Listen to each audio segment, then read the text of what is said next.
রমজান এলো ঘরে ঘরে, পাপে ভরা এই ধরার পরে।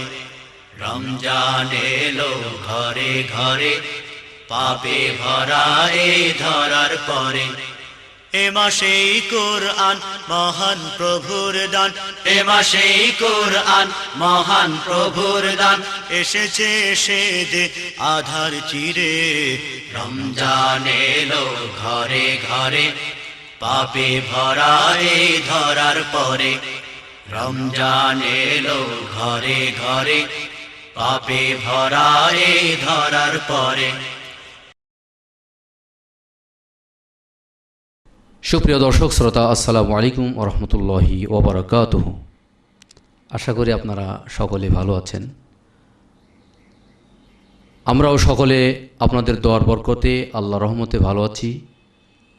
আপনারা অনুষ্ঠানগুলি দেখতে আছেন, আমরা দোয়া করি আপনাদের ঈমানের নূরকে আল্লাহ তাআলা আরও উজ্জ্বলতা বৃদ্ধি করুন।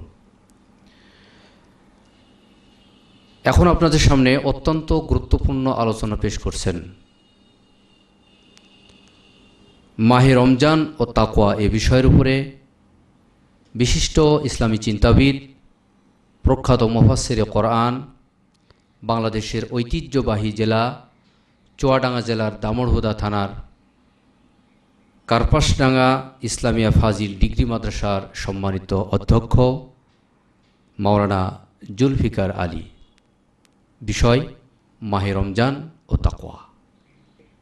সুপ্রিয় দর্শক ও শ্রোতা মণ্ডলী, আসসালামু আলাইকুম ওয়া রাহমাতুল্লাহ। আলহামদুলিল্লাহ, আস্তাইনুহু ওয়া আস্তাগফির, আসসালাতু ওয়াসসালাম আলা সাইয়্যিদিল মুরসালিন ওয়া আলা আলিহি ওয়া আসহাবিহি আজমাইন। সম্মানিত উপস্থিতি, আমি আপনাদের সামনে মহাগ্রন্থ আল কোরআনুল কারীম এবং রাসূল সাল্লাল্লাহু আলাইহি ওয়াসাল্লামের বাণী থেকে মাহে রমজান ও তাকওয়া শীর্ষক আলোচনা পেশ করতে যাচ্ছি। মহাগ্রন্থ আল কোরআনুল কারীমে আল্লাহ পাক রব্বুল আলামিন ঘোষণা দিয়েছেন, আউযু বিল্লাহি মিনাশ শাইতানির রাজীম, ইয়া আইয়ুহাল্লাযীনা আমানু কুতিবা আলাইকুমুস সিয়াম কামা কুতিবা আলাল্লাযীনা মিন ক্বাবলিকুম লাআল্লাকুম তাত্তাকুন। হে ঈমানদারগণ, তোমাদের উপর রোজা ফরজ করা হয়েছে যেরূপ ফরজ করা হয়েছিল তোমাদের পূর্ববর্তী লোকদের উপর, যেন তোমরা পরহেজগারি অবলম্বন করতে পারো। আল্লাহ পাক রব্বুল আলামিন যে সিয়ামকে আমাদের জন্য ফরজ করেছেন, আমরা বলতে পারি এ সিয়ামের অর্থই হচ্ছে বিরত থাকা। শরীয়তের পরিভাষায় বলা যায় পানাহার এবং স্ত্রী সম্ভোগ থেকে বিরত থাকার নামই সওম। সওম ইসলামের মূল ভিত্তি বা আরকানের অন্যতম, যার ফজিলত বর্ণনা করে শেষ করা বড়ই অসম্ভব। স্বয়ং রাসূল সাল্লাল্লাহু আলাইহি ওয়াসাল্লাম বলেছেন, মান সামা রমাযানা ঈমানান ইহতিসাবান গুফিরা লাহু মা তাকদ্দামা মিন জামবিহি। কোনো মানুষ যদি আল্লাহ পাক রব্বুল আলামিনের প্রতি দৃঢ় প্রত্যয় এবং নিজেকে সংশোধনের নিয়াতে রোজাব্রত পালন করে, আল্লাহ পাক রব্বুল আলামিন তার পূর্বেকার সমস্ত গুনাহগুলোকেই মাফ করে দেন। এর এত বেশি বরকত ও কল্যাণের কথা রাসূল সাল্লাল্লাহু আলাইহি ওয়াসাল্লাম ঘোষণা দিয়েছেন, কুল্লু আমাল ইবনে আদম ইউজাফুল হাসানাতু বিআশারি আমসালিহা ইলা 700 জিফ। রাসূল সাল্লাল্লাহু আলাইহি ওয়াসাল্লাম যখন বলছিলেন প্রত্যেকটি ভালো আমলের সওয়াব, কল্যাণ, বরকত আল্লাহ পাক রব্বুল আলামিন 700 গুণ পর্যন্ত বাড়িয়ে দেন, আল্লাহ পাক রব্বুল আলামিন জানিয়ে দিলেন ইল্লা সাওম, সাওম তার ব্যতিক্রম। আস-সাওমু লি ওয়া আনা আযীবি, রোজা যেহেতু আমার জন্য রাখা হয় আর এর প্রতিদান আমি আল্লাহ পাক রব্বুল আলামিন নিজ হাতেই পুরস্কৃত করব। আল্লাহ পাক রব্বুল আলামিন যেমন মহান, নিশ্চয় তিনার পুরস্কারটা আমাদের জন্য তেমনই মহা পুরস্কার হিসেবে আমরা পেতে পারি। আল্লাহ পাক রব্বুল আলামিন এই রোজা দিয়ে আমাদেরকে মূলত কোনো কষ্ট দিতে চান না, তবে এখানে ঘোষণা দিয়েছেন পূর্ববর্তী উম্মাদদের উপরেও আল্লাহ পাক রব্বুল আলামিন রমজানের রোজাকে ফরজ করেছেন। মূলত এই কঠিন ক্লেশকর কাজকে অন্যান্য উম্মাদদের কথা ঘোষণা দিয়ে আমাদের জন্য আল্লাহ পাক রব্বুল আলামিন সহজ করে দিয়েছেন।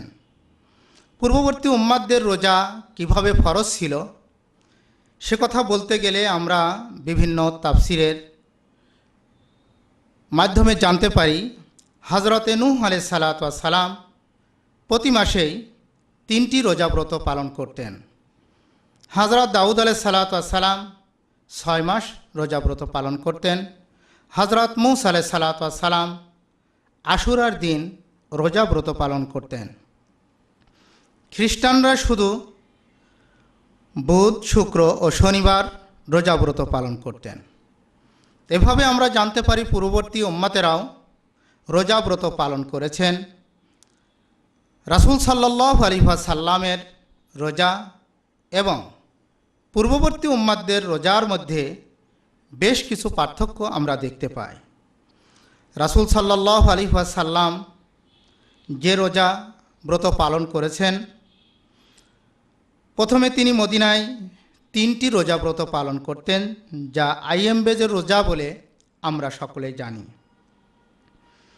অতঃপর রাসূল সাল্লাল্লাহু আলাইহি ওয়াসাল্লামের উপরে আমার তেলাওয়াতকৃত আয়াতটি যখন নাজিল হয়েছিল, ইয়া আইয়ুহাল্লাযীনা আমানু কুতিবা আলাইকুমুস সিয়াম কামা কুতিবা আলাল্লাযীনা মিন ক্বাবলিকুম লাআল্লাকুম তাত্তাকুন, হে ঈমানদারেরা, তোমাদের উপরে রমজানের রোজাকে ফরজ করা হয়েছে।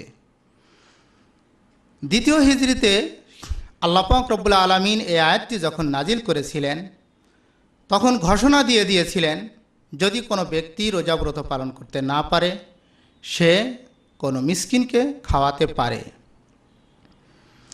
তো আসলে তখনও মানুষ কিছুটা স্বাধীন ছিল, যে কোনো মিসকিনকে সে খাদ্যদান করে তার রোজা থেকে সে মুক্ত থাকতে পারত।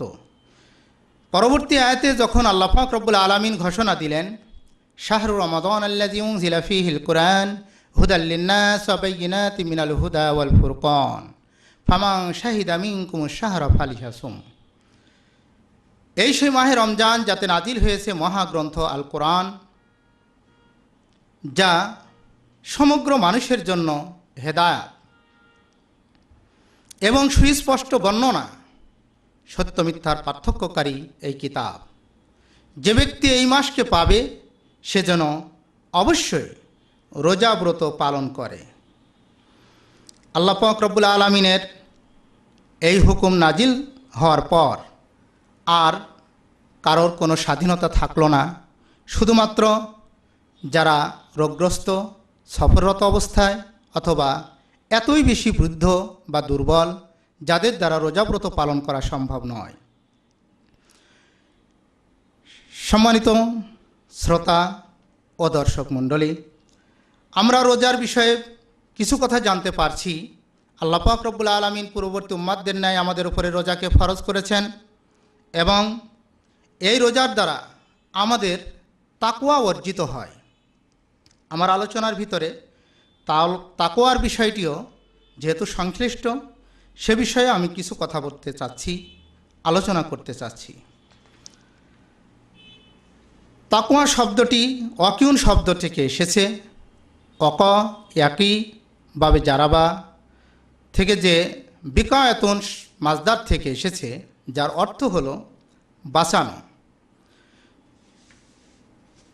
আল্লাহ পাক রব্বুল আলামিন যেমন ঘোষণা দিয়েছেন রব্বানা আতিনা ফিদ দুনিয়া হাসানা ওয়া ফিল আখিরাতি হাসানা ওয়া কিনা আযাবান নার, আমরাও সেই ঘোষণাটা আল্লাহ তাআলার কাছে পেশ করে থাকি, হে আমাদের প্রতিপালক, আমাদের দুনিয়া এবং আখিরাতে কল্যাণ দান করুন এবং আমাদের জাহান্নামের আগুন থেকে বাঁচায়ে দিন।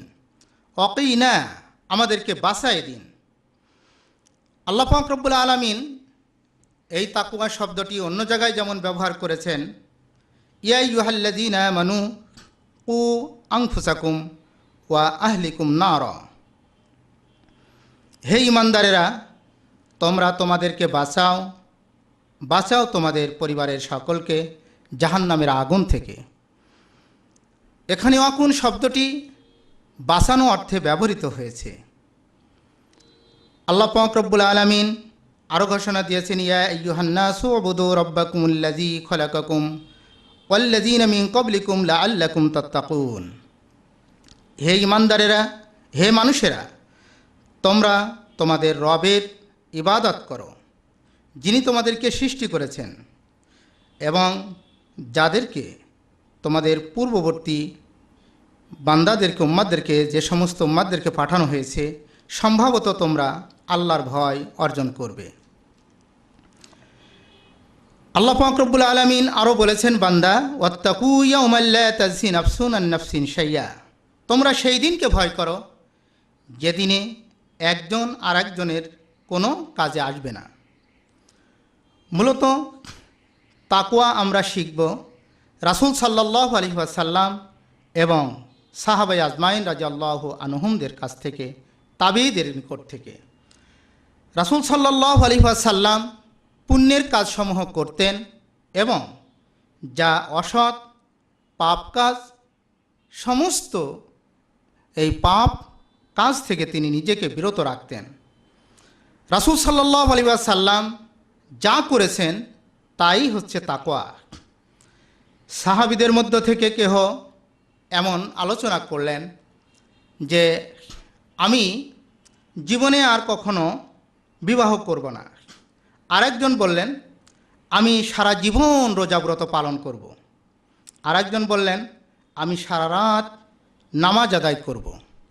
রাসূল সাল্লাল্লাহু আলাইহি ওয়াসাল্লাম শুনে বললেন, ও আমার সাহাবীরা, আমি নিজে বিবাহ করেছি, আমি রোজা রাখি, রোজা ভঙ্গ করি, আমি রাতের কিছু অংশ ঘুমাই এবং কিছু অংশ মহান আল্লাহ পাক রব্বুল আলামিনের সন্তুষ্টির উদ্দেশ্যে দাঁড়িয়ে নামাজ আদায় করি। রাসূল সাল্লাল্লাহু আলাইহি ওয়াসাল্লাম এখানে আমাদেরকে শিখিয়ে দিয়েছেন, লা রুহবানিয়াতা ফিল ইসলাম, যে কোনো বৈরাগ্যী জীবনটি ইসলামে কোনো স্থান নাই। অতএব আমাদের সকলেরই উচিত, যারা আমরা খোদা ভীতি অর্জন করেছি বলে দাবিদার, তাদেরকে রাসূল সাল্লাল্লাহু আলাইহি ওয়াসাল্লামের যে তাকওয়া, যে পরহেজগারি ছিল, আমাদেরকে সেই তাকওয়া অর্জন করা। তাফসিরে বাইজাবিতে তাকওয়ার 3টি স্তরের কথা বলা হয়েছে।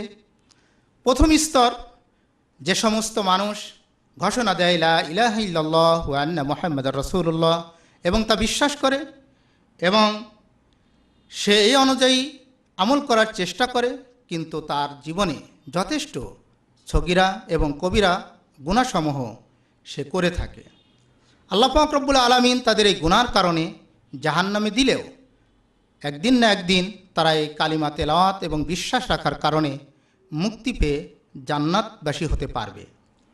দ্বিতীয় শ্রেণীর কথা সে তাফসিরে যেটা উল্লেখ করা হয়েছে যে আমরু বিল মারুফ ওয়া নাহয়ু আনিল মুনকার, সৎ কাজের আদেশ করা এবং খারাপ কাজ থেকে বিরত থাকা। এই দ্বিতীয় শ্রেণীর তাকওয়ার অধিকারীরা, এই মানুষগুলা তারা সৎ কাজ যথাযথভাবে তারা আমল করে এবং পাপ কাজ থেকে নিজেদেরকে বিরত রাখার জন্য প্রাণপণ চেষ্টা করে, শিরক, কুফর, জাহিলিয়াত থেকে নিজেদেরকে দূরে রাখে। তৃতীয় পর্যায়ের তাকওয়ার যে কথাটি বলা যায়, যারা এই স্তরে পৌঁছে যায় তাদের ভিতরে সর্বোচ্চ ত্যাগের প্রমাণ মেলে। যেমন তারা যখন আল্লাহর রাস্তায় খরচ করতে যায়, তাদের সমস্ত টাকা পয়সায় আল্লাহর রাস্তায় খরচ করে দেয়। নিজের সেই দিনের যতটুকু প্রয়োজন মিটে গেলেই তারা বাকি সমস্ত সম্পদটুকুই আল্লাহর রাস্তায় খরচ করে দেয়। আগামী দিন সে কি খেতে পারবে বা তার সংসার কিভাবে চলবে, এটা সে সম্পূর্ণভাবে আল্লাহ পাক রব্বুল আলামিনের উপরে ভরসা রাখে। এই শ্রেণী তাকওয়া অর্জনকারীদেরকেই তৃতীয় শ্রেণীর সর্বোচ্চ তাকওয়া অবলম্বনকারী হিসেবে ধরা হয়। তাকওয়ার অর্থই হচ্ছে আল্লাহকে ভয় করা। আল্লাহ কেন্দ্রিক ভয় ছাড়া অন্যান্য খৌফ বা খসিয়াকে তাকওয়ার অন্তর্ভুক্ত ধরা হয় না। যেমন কোনো মানুষ যদি কোনো জালিমের ভয়ে তার কোনো কাজ করে থাকে, সম্পূর্ণভাবে 100% সে ওই জালিমের সঙ্গে আপোষ করে তার ভয়ে সে যেমনভাবে তাকে পরিচালনা করতে চায় সেইভাবে পরিচালিত হয়, একে কিন্তু কখনোই মুত্তাকি বলা যাবে না। মুত্তাকি বলা হবে তাকেই যে ব্যক্তি শুধুমাত্র কেবলমাত্র আল্লাহ পাক রব্বুল আলামিনের ভয় রেখেই তার জীবনকে পরিচালনা করে থাকে। আল্লাহ পাক রব্বুল আলামিন এই শ্রেণীর মানুষদের কথাই ঘোষণা দিয়েছেন যে যারা রোজাব্রত পালন করছে নিশ্চয় তারা পরহেজগারি অবলম্বন করবে, তাকওয়া অর্জন করবে। আল্লাহ পাক রব্বুল আলামিন এই তাকওয়া অর্জনকারীদের জন্যই একমাত্র মহাগ্রন্থ আল কোরআনুল কারীমের শুরুতেই ঘোষণা দিয়েছেন হুদাল্লিল মুত্তাকিন। যারা তাকওয়া অর্জন করে তাদের জন্যই আল্লাহ পাক রব্বুল আলামিন এই হেদায়াত নসিব করেন মহাগ্রন্থ আল কোরআনুল কারীমের দ্বারা।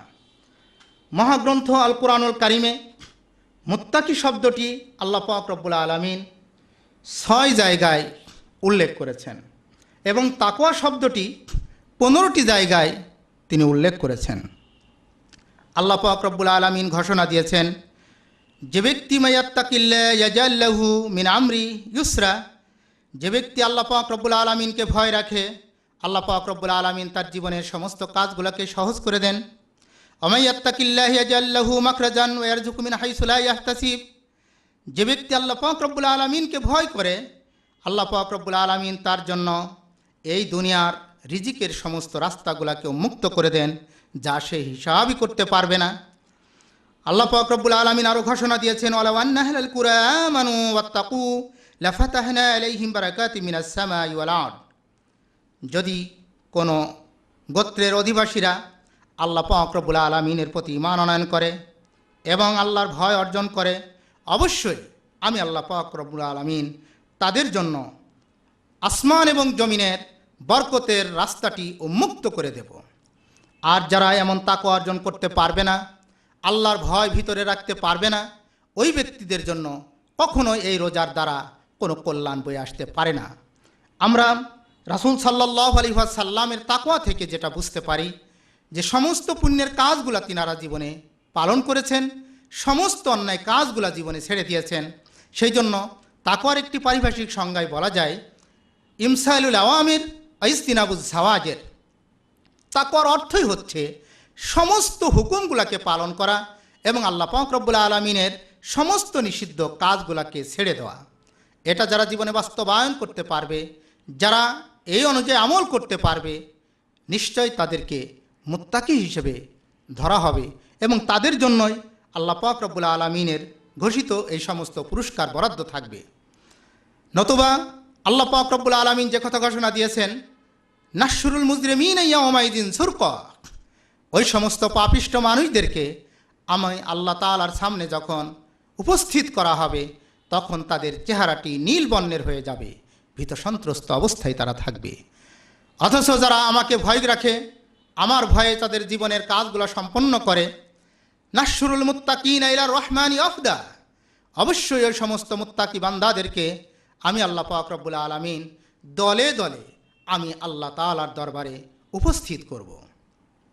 সম্মানিত দর্শক মণ্ডলী, শ্রোতা মণ্ডলী, আমরা স্পষ্ট বুঝতে পারছি যদি আমরা আল্লাহর ভয় অর্জন করতে পারি, আল্লাহ পাক রব্বুল আলামিনের সমস্ত হুকুম জীবনে আমল করতে পারি এবং সমস্ত নিষিদ্ধ কাজ থেকে আমাদেরকে বিরত রাখতে পারি, তাহলে আমাদের এই সম, আমাদের এই রমজানের রোজা আমাদের কল্যাণ বয়ে আনতে পারবে।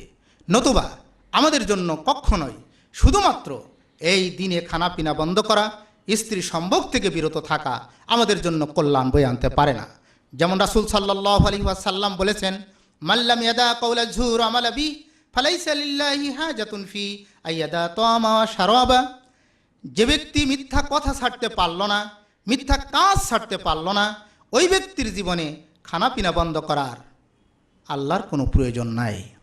রাসূল সাল্লাল্লাহু আলাইহি ওয়াসাল্লাম আরও বলেছেন, কাম মিন সাইম লাইসা লাহু মিন সিয়াম ইল্লা জুমা, কাম মিন কাইম লাইসা লাহু মিন কিয়াম ইল্লা সিহর। কত রোজাদার রয়েছে, তার না খাওয়ার যন্ত্রণা ছাড়া কপালে কিছুই মেলে না। আবার কত রাত জেগে ইবাদতকারী রয়েছে, যার রাত জাগা ছাড়া আর কপালে কিছুই মেলে না। আমরা স্পষ্ট বুঝতে পারছি, যদি আজকে আমরা রোজাব্রত পালন করলাম, অথচ আল্লাহ পাক রব্বুল আলামিনের সমস্ত হুকুমগুলো জীবনে বাস্তবায়নের সিদ্ধান্ত নিলাম না, নিষিদ্ধ কাজ থেকে নিজেদেরকে দূরে রাখার কোনো সিদ্ধান্ত নিতে পারি নাই, আমাদের জীবনে এই রোজা কোনো কল্যাণ বয়ে আনতে পারে না। রাসূল সাল্লাল্লাহু আলাইহি ওয়াসাল্লাম আরও সতর্ক করেছেন, রগিমান ফুরাজুল ইনদাখাল আলাইহি রমাজান সুম্মান সালাকা কবলা ইয়াগফির আলা। যে কোনো মানুষের জীবনে রোজা আসলো, অথচ সেই ব্যক্তি এই রোজা পাবার পরেও তাকে নিষ্পাপ শিশুর মতো বানাতে পারল না, ওই ব্যক্তির নাক ধুলা মলিন হোক, ওই ব্যক্তি ধ্বংস হয়ে যাক।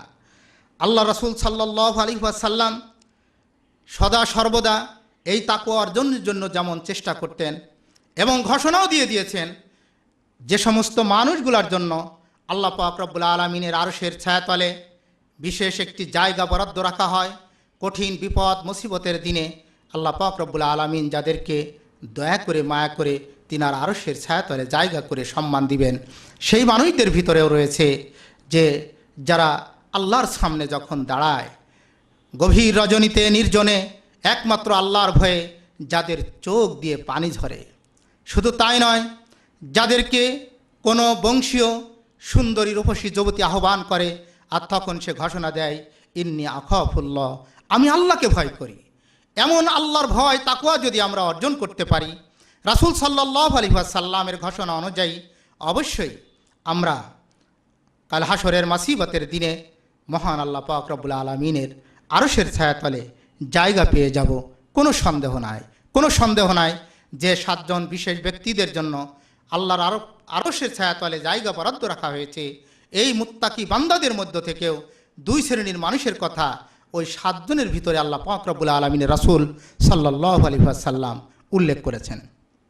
সম্মানিত শ্রোতা ও দর্শক মণ্ডলীরা, আপনাদের দৃষ্টি আকর্ষণ করে বলছি, তাই আমাদের সকলেরই উচিত যে মাহে রমজান এসেছে আমাদের তাকওয়া অর্জন করিয়ে দেওয়ার জন্য, আল্লাহর ভয় সৃষ্টি করে দেওয়ার জন্য, আল্লাহ পাক রব্বুল আলামিনের কাছে সব থেকে সম্মান অর্জন করানোর জন্য এই মাহে রমজানের রোজা আল্লাহ তাআলা আমাদেরকে উপহার দিয়েছেন।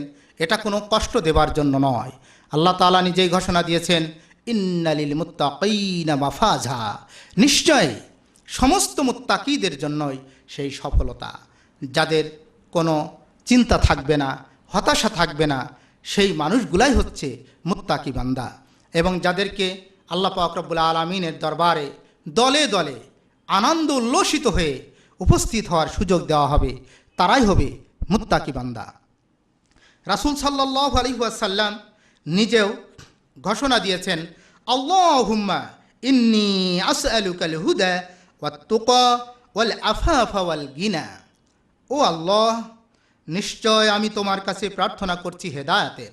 ও আল্লাহ, আমি তোমার কাছে প্রার্থনা করছি তাকওয়ার। ও আল্লাহ, আমি তোমার কাছে প্রার্থনা করছি আমার পুত পবিত্রতার। আরও প্রার্থনা করছি সমস্ত সৃষ্টিকুল থেকে অমুখাপেক্ষিতার, আমি যেন কারোর মুখাপেক্ষী হয়ে না যাই। রাসূল সাল্লাল্লাহু আলাইহি ওয়াসাল্লাম যে তাকওয়া অর্জন করেছিলেন, সাহাবীদেরকে যে তাকওয়ার শিক্ষা দিয়েছিলেন, আমরা যদি একটু সাহাবীদের জীবনের দিকে লক্ষ্য করি তাহলে আমরা বুঝতে পারবো যে আসলে এই তাকওয়ার কত বেশি গুরুত্ব। হযরত ওমর রাদিয়াল্লাহু তাআলা আনহু একমাত্র আল্লাহ পাক রব্বুল আলামিনের ভয়ে নিজে রাষ্ট্রপতি হওয়ার পরেও নিজের সিংহাসন ছেড়ে গভীর রজনীতে সাধারণ জনগণের খোঁজ খবর নেবার জন্য তিনি বাহির হয়ে পড়তেন। এমন মুহূর্তে গভীর রজনীতে যখন একটি জীর্ণ শীর্ণ কুটিরের পাশে তিনি পৌঁছে গেলেন, দেখলেন সেই জীর্ণ শীর্ণ কুটিরের মাঝ থেকে গুনগুন আওয়াজ আসে। মেয়ে মাকে বলছে, মা, আমাকে একটি নতুন কাপড়ের ব্যবস্থা করে দাও। মা বলল, এমন অতিরিক্ত কোনো টাকা নাই, তোমার নতুন কাপড়ের ব্যবস্থা করে দিতে পারি। হ্যাঁ, তুমি যদি নতুন পোশাক পরতে চাও তাহলে তোমার যে দুধ বিক্রয় করো এর সঙ্গে অতিরিক্ত পানি মিশিয়ে দাও। মেয়ে বলল, মা, এই সংবাদ যদি রাজ দরবারে পৌঁছিয়ে যায় তাহলে তো আমাদেরকে বাসায় রাখবে না মা। মা বলল, মেয়েরে, একটা দুইটা দিন নয়, একটা দুইটা মাস নয়, একটা দুইটা বছর নয়, প্রায় 3টি বছর অতিক্রান্ত হলো তোমার আব্বাকে হারিয়ে আমি বিধবা হয়েছি। যে বাদশাহ আমার খোঁজ নেবার সুযোগ পায় না তার খেয়ে দিয়ে কাম নাই। গভীর রজনীতে আমাদের এই গোপন কথাগুলো শোনে। মেয়ে তখন বলেছিল, মা, আল্লাহু সামিউম বাসির, নিশ্চয় আল্লাহ পাক রব্বুল আলামিন সব শোনেন, সব দেখেন। এটাই ছিল তার তাকওয়া, খোদাভীতির কথা তার জবান দিয়ে বাহির হয়েছিল। আমিরুল মুমিনিন উমর রাদিয়াল্লাহু তাআলা আনহু এই জীর্ণ শীর্ণ কুটিরে একটি আঙ্গুলের ছাপ লাগিয়ে দিয়ে রাজ দরবারে চলে গেলেন। পরবর্তী সকালবেলা তিনার কর্মচারীর মাধ্যমে তাদেরকে আহ্বান করলেন। এই মা এবং মেয়ে তখন চিন্তান্বিত হলো, ভয়ে ভীত সন্ত্রস্ত হয়ে কাঁপতে লাগলো যে হায়, নিশ্চয় আমাদের সংবাদ আমিরুল মুমিনিনের কাছে পৌঁছে গেছে। এই ভীত সন্ত্রস্ত অবস্থায় কাঁপা কাঁপা পা নিয়ে তারা যখন হাঁটি হাঁটি পা পা করে রাজ দরবারে পৌঁছিল, রাজ দরবারে উপস্থিত হওয়ার পর আমিরুল মুমিনিন ওমর রাদিয়াল্লাহু তাআলা আনহু বললেন, তোমরা সামনে অপেক্ষা করো। তিনি একটি চাবুক নিয়ে অবস্থান করলেন। এরপর বললেন, হে গোয়ালিনী, তুমি বলে দাও, একটি ইসলামী রাষ্ট্রে পানির দুধের সঙ্গে পানি মিশিয়ে দেওয়ার এত বড় ধৃষ্টতা, অপরাধ তোমাকে কে অধিকার দিয়েছে? তুমি কোন সাহসে এমন হুকুম করতে পারলে? আমিরুল মুমিনিনের জবাবে কোনো কথা না বলতে পেরে কান্নায় ভেঙে পড়ল মা এবং মেয়ে। হায়, আমাদেরকে আজকে কেউ রক্ষা করতে পারবে না, নিশ্চয় বাদশার চাবুক আঘাতে আমাদের জীবন শেষ হয়ে যাবে। আমিরুল মুমিনিন ওমর রাদিয়াল্লাহু তাআলা আনহু চাবুক হাতে নিয়ে তিনি উঠে পড়লেন এবং হাঁটি হাঁটি পা পা করে গোয়ালিনীর দিকে এগিয়ে গেলেন। গোয়ালিনী এবং মেয়ে থরথর করে কাঁপছে, হায় রে, এই চাবুকের আঘাতে নিশ্চয় আমার জীবনটা শেষ হয়ে যাবে। এরপর আমিরুল মুমিনিন বললেন, হে গোয়ালিনী, এই নাও চাবুক, এবং তুমি এই চাবুক দিয়ে আমাকে মেরে মেরে হলেও, আমার জীবনটা শেষ করে দিয়ে হলেও তুমি আমাকে ক্ষমা করে দাও। এই নাও চাবুক। আগে জানা কান্নায় ভেঙে পড়েছিলেন, গোয়ালিনী আরও বেশি কান্নায় ভেঙে পড়লেন। আমার দ্বারা কি সম্ভব এই চাবুক হাতে নিয়ে আমি আমিরুল মুমিনিনের শরীরে আঘাত দেব? অসম্ভব।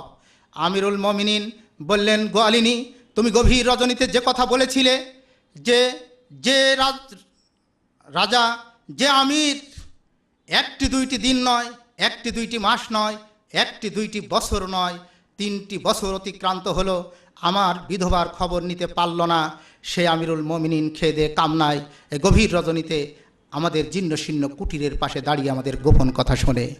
আল্লাহর দরবারে তুমি যদি এই মামলা দায়ের করো, হে গোয়ালিনী, সেদিন আমাকে কেউ বাঁচাতে পারবে না। এই নাও তোমার চাবুক, তুমি আমাকে মেরে মেরে খতম করে হলেও আমাকে ক্ষমা করে দাও। গোয়ালিনী কান্নায় ভেঙে পড়ল। আমিরুল মুমিনিন বললেন, তুমি যদি একটা কথা মেনে নাও তাহলে আমি অবশ্যই, আমার কথা মেনে নেবে কিনা বলো, আমি সেই সিদ্ধান্তে পৌঁছাতে চাচ্ছি। বল, কি আপনার সিদ্ধান্ত? বললেন, তুমি যদি রাজি হও তাহলে একজন শাহজাদার সঙ্গে তোমার এই মেয়ের বিয়ের ব্যবস্থা করে দিতে পারি। আরও কান্নায় ভেঙে পড়লেন, এটাও কি সম্ভব যে একটি জীর্ণ শীর্ণ কুটিরে অবস্থানকারী গোয়ালিনীর মেয়ের সঙ্গে রাজ পরিবারের ছেলের বিয়ে হবে? অসম্ভব। এটা কি হতে পারে? আমিরুল মুমিনিন বললেন, এটাই সম্ভব। নিশ্চয় আল্লাহ পাক রব্বুল আলামিন বলেছেন, ইন্নামা আকরামাকুম ইনদাল্লাহি আতকাকুম, তোমাদের ভিতরে ওই ব্যক্তি সব থেকে বেশি সম্মানী যে ব্যক্তি আল্লাহকে বেশি ভয় করে। অতএব এই মেয়েটি একমাত্র আল্লাহর ভয়ে গভীর রজনীতে কথা বলতে পেরেছিল, সে অবশ্যই একটি সম্মানী মেয়ে, তার কোনো তুলনা নাই। অতএব আমার ছেলের সঙ্গে তার বিবাহ দেওয়ার মতো যোগ্য একজন মেয়ে। এটা তারা যেমন মুখে বলেছিল, বাস্তবে তাদের আমলিক এবং তাদের এই আচরণিক পরিবর্তন দেখিয়ে বাস্তবতায় রূপ দিয়ে তিনারা প্রমাণ করেছিলেন আসলে যারা আল্লাহর ভয় অর্জন করতে পারে, তাকওয়া অর্জন করতে পারে, তারা দুনিয়ায়ও শ্রেষ্ঠ এবং আখিরাতেও আল্লাহ পাক রব্বুল আলামিন তাদের বিশেষ পুরস্কার রেখেছেন। আল্লাহ পাক রব্বুল আলামিন আমাদের সকলকে তৌফিক দান করুন, আমরা যেন এমনভাবে রোজাব্রত পালন করতে পারি মাহে রমজানের শুরু থেকে শেষ পর্যন্ত সমস্ত পাপ থেকে নিজেদেরকে বিরত রেখে আল্লাহ তাআলার সমস্ত হুকুম পালন করে মাহে রমজানে যেমন পুত ও পবিত্র অবস্থায় নিজেদের জীবন আমরা কাটাই থাকি, বাহিরেও বাকি 11টি মাস যেন আমরা সেইভাবে আল্লাহ তাআলাকে অনুসরণ করে আল্লাহর ভয় অর্জন করতে পারি। আল্লাহ আমাদের সকলকে সেই মুত্তাকির কাতারে শামিল করে আল্লাহ তাআলার হাতের পুরস্কার আমাদের ভাগ্যে নসিব করে দিন। সকলে বলি আমিন। সম্মানিত উপস্থিতি, আমরা মহান আল্লাহ তাআলার দরবারে এই প্রার্থনায় জানাবো যে আল্লাহ, তুমি আমাদের সকলকে মাহে রমজানের রোজা প্রথম থেকে শেষ পর্যন্ত ঈমান ইসতিসবাবের সাথে রোজাব্রত পালন করার তৌফিক দান করে দাও। আমাদের জীবনের সমস্ত গুনাহগুলোকে মাফ করে দাও। লাইলাতুল কদর আমাদের ভাগ্যে নসিব করে দাও। যে মাহে রমজানে তোমার মহাগ্রন্থ আল কোরআনুল কারীম নাজিলের কারণে এত বেশি সম্মান তুমি দান করেছো, আল্লাহ তুমি আমাদের সকলকে সেই কোরআনুল কারীমের আলোকে আমাদের জীবন, আমাদের সমাজ, আমাদের রাষ্ট্র, আমাদের বিশ্বকে গড়ে ইহকালে শান্তি এবং পরকালে স্থায়ী জান্নাত নসিব করে দাও। ইহদিনাস সিরাতাল মুস্তাকিম রব্বির হামহুমা কামা রব্বায়ানি সগীরা। সম্মানিত ও আমাদের সমস্ত দর্শক মণ্ডলী, আমাদের সমস্ত শ্রোতা মণ্ডলী, আপনাদের সকলের জন্য ও প্রবাসী ভাইরা, আপনাদের সকলের জন্য এই দুয়াই কামনা করছি, আল্লাহর পছন্দনীয় বান্দাবান্দির কাতারে আপনাদেরকে সামিল করুন এবং আমাদের যে তাহজিব সেন্টারকে আল্লাহ পাক রব্বুল আলামিন দীর্ঘস্থায়ী করুন, এই কামনা রেখেই আমি আমার দোয়াকেও শেষ করছি। আমিন। আখির দোয়া আলহামদুলিল্লাহি রাব্বিল আলামিন। আল্লাহুম্মা জালা আখিরু কালামিনা লা ইলাহা ইল্লাল্লাহ ওয়া আন্না মুহাম্মাদার রাসূলুল্লাহ। সম্মানিত সুধীমণ্ডলী, আপনারা ইতিমধ্যেই আমাদের প্রিয় ভাই মাওলানা জুলফিকার আলী ভাইয়ের কাছ থেকে অত্যন্ত গুরুত্বপূর্ণ পবিত্র মাহে রমজান ও তাকওয়া সম্পর্কে আলোচনা শুনলেন। তো শুনলেন, এখন সিদ্ধান্ত কি?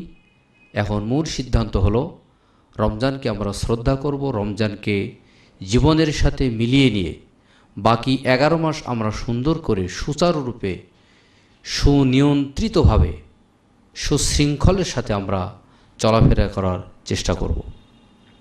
সুপ্রিয় ভাইরা আমার, আমরা সারা পৃথিবী জুড়ে বিভিন্ন channel, satellite, online, YouTube, Facebook, radio, television, পত্রপত্রিকা, কিতাবাদি, বহু গ্রন্থ, কোরআন, হাদিস, তাফসির, সকল দিক থেকে কিন্তু আমরা কম বেশি সকলেই কিন্তু জানি।